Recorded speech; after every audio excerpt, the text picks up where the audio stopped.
Can you believe that this Monstera was nothing but a few stumps just a few months ago?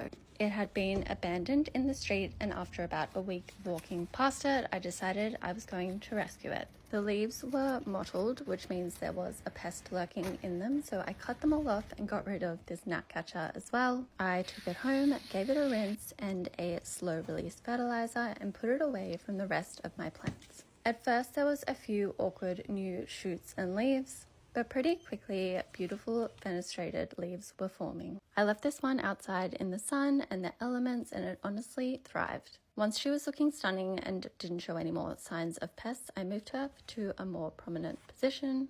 She's still outside with the elements and is one of my favorite plants. If your plant is struggling, this is your sign to cut it back. I rescued this poor Fiddle Leaf Fig exactly a month ago, and wait until you see all the new growth. After being left in a corner somewhere to dry out, she's now thriving and one of my favorite fiddles. If you've missed my previous videos, I rescued this plant from Bunnings for $10. I wasn't on the lookout for another plant, but I knew that she'd probably end up in the bin if I didn't rescue her, and knew that I could save her.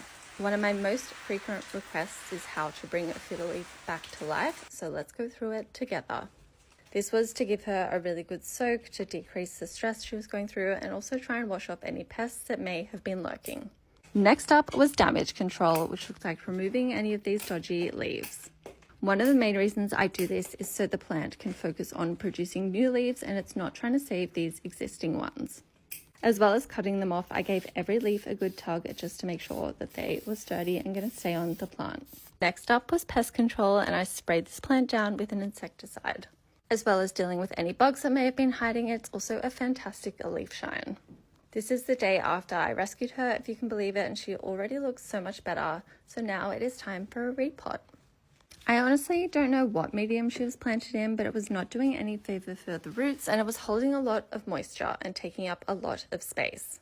Fiddle leaves are one of those plants that like to dry out completely in between watering, so I'm swapping out whatever the heck this is for a well-draining chunky mix. I water my fiddle leaf figs every 2 weeks in summer, and even less in winter. You do not want to overwater them because they are prone to root rot. Once she was repotted, I gave her another water, and she was looking so much better. Within a week, she was already pushing out new leaves. This was due to removing those old ones, and I'd also given her a liquid NPK fertilizer. She was thriving, and then one night I woke up to an almighty crash, and my senior dog had knocked her over in the night. Now, I can't really blame him because it is a very top-heavy plant, so she was easy to topple. Because of this, I've decided to actually size her up into a bigger pot. And this is her today. She's pushed out so many new leaves, and not only pushed out leaves, but they are big and bright and beautiful. This is all just within a few weeks, so if you've got fiddles that are struggling, this is your sign to cut them right back and watch them thrive. There is new growth on the top and bottom, and even on those leggy stems. There's a few shots of the same leaves, just a few weeks apart. Let me know if you've got any more questions about how to save a fiddle leaf fig. As you can see, it is definitely possible. Let's rescue my friends Peace Lilies and Hope Philodendron. They came to my house for dinner one night and brought these sad plants with them. I'm going to show you how I turned them around. First up was pest control, and I sprayed them down with a white oil because they had thrips. Next up was to remove all the dead foliage and also to change out the soil. I removed a lot of leaves, both the ones that were completely dried and the ones that were looking yellow. This may seem like a harsh approach, but removing all these leaves helps the plant focus on new growth instead of trying to repair these dying leaves. Once all the leaves were removed, it was time to have a look at what was happening with the roots. And let me tell you, I'm not sure these plants have ever been watered in their life. It was some of the driest soil and driest roots I'd ever seen.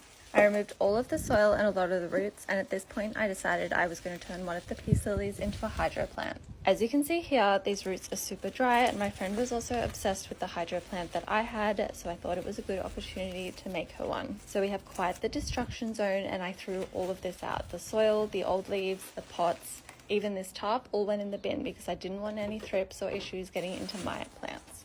With that, I put the 3 plants straight into a solution of water and fertilizer, and I left them to absorb overnight. You could see how dry and thirsty they were. They were already looking so much better the next day with the proper hydration and with removing all that dead matter, so it was time to put them in new planters. I then gave them another spritz with neem oil to make sure that any other pests were caught, and they were ready to go back from where they came from with some strict care instructions. This is your sign not to give up on your plants, even if they're looking a little sad. Most can be rescued. I just found this poor Pilea abandoned outside. Let's try and save it. It mainly just looks really dehydrated, so I'm going to put it in some water and see if that helps. Can also see that there is scale on here, so I'm going to really spray it down with some white oil and keep it away from my other plants. If giving it a big old drink doesn't help, then I am going to chop it about here and prop it. Before I give it any water though, I'm going to spray it down with white oil. I find this the most effective with all pests, so I'm spraying the leaves, the soil and the pot. Pileas don't like having wet leaves though, so it may not bounce back from this. After absolutely covering it in white oil, I left it in this bowl for about 2 hours, and although the leaves did perk up, not enough for me to know that it would survive. So of course, if you know me, you know that I have to chop. I removed the whole top section and then removed any leaves that looked particularly bad or that had scale on them.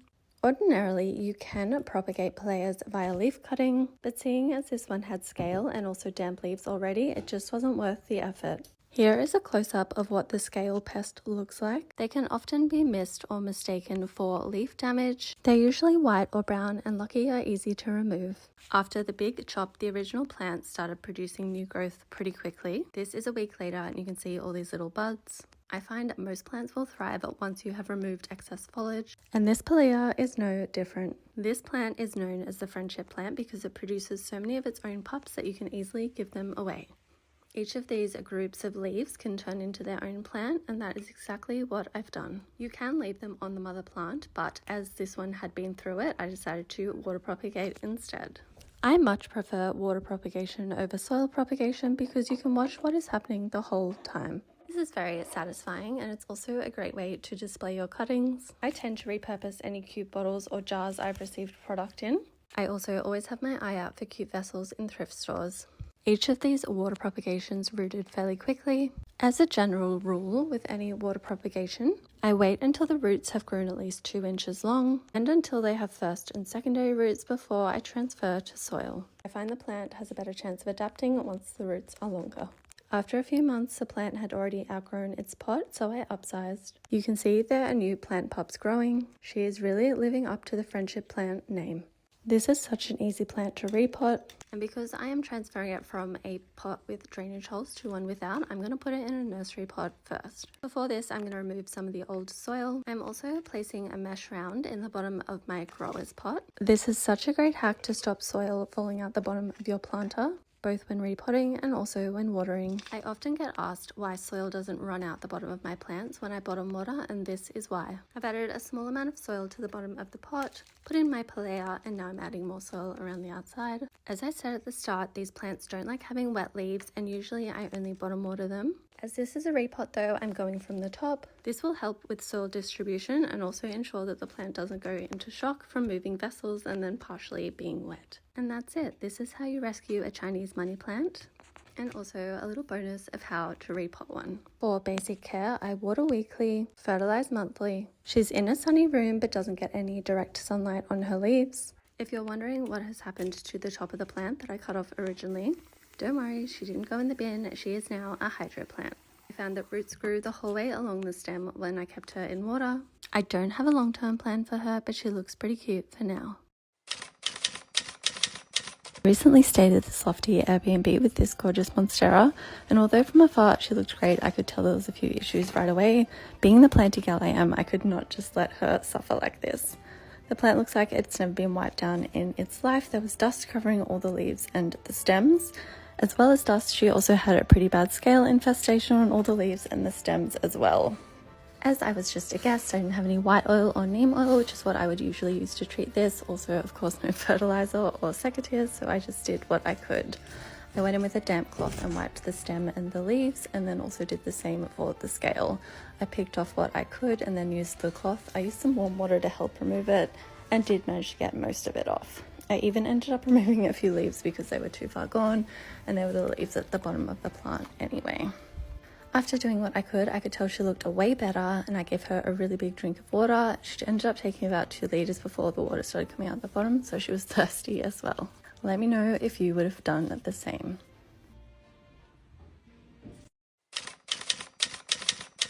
Having 1 or 2 leaves go yellow on a plant is completely normal, but having this many go yellow at once is not. I knew there was something wrong with my Scindapsus, so I had a closer look and saw that it was tied to the moss pole really tightly with this tape. This was clearly affecting the water and nutrients that was getting to the leaves, so I snipped it out. After a good spritz down, I was already looking better. It's just a good reminder that if something is looking off with your plant, to have a better look. Look, I love a good plant rescue, especially when something has accidentally happened. But what I don't understand is why plant suppliers purposely do things that will harm the plant. These poor cacti have had rocks glued to the top of them, which is going to lead to root rot. Any seasoned plant collector knows this is a red flag, but my heart goes out to the new plant parents who might snap up this bargain and then think they have failed. I gave these plants a quick squeeze to see if they were worth rescuing, but they were all soft up top, which means rot has already set in. It could be saved if you cut this plant right back, but for $35, it's just not worth it. I expect to see these on the clearance shelf next week because the same thing is going to happen to them. Stay away from plants with glued rocks.